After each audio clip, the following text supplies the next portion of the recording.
अच्छा, अगर मैं आपसे पूछूं कि बाहर का खाना, फास्ट फूड, जी, उसके बारे में आपकी क्या दो टोक राय, ताकि एक क्लियर मैसेज सबको चला जाए कि खाना चाहिए या कम खाना चाहिए या बस सेफ है, ठीक है, इट्स फाइन। नहीं, मेरे ख्याल में से तो बिल्कुल नहीं खाना चाहिए।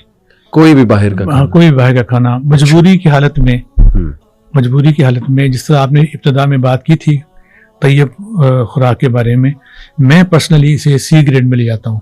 बाहर के खाना। हाँ, बाहर कोई के भी खाने को, होटल हो, कोई बड़ा भी होटल। सी। अच्छा देखिए, दो चीज़ें इसमें बेसिक हैं। एक तो ये कि जो चीज़ें उसमें इस्तेमाल की जाती हैं, जो उसमें ये मसाले इस्तेमाल किए जाते हैं, टेस्ट इन्हांसर के तौर पे चीज़ें उसमें डाली सही, जाती हैं, सही, वो सारी की सारी चीज़ें प्रिजर्वेटिव उनमें इन्वॉल्व होते हैं, वो ऐसे फ्रेश ही। नहीं होती। ऐसे ही।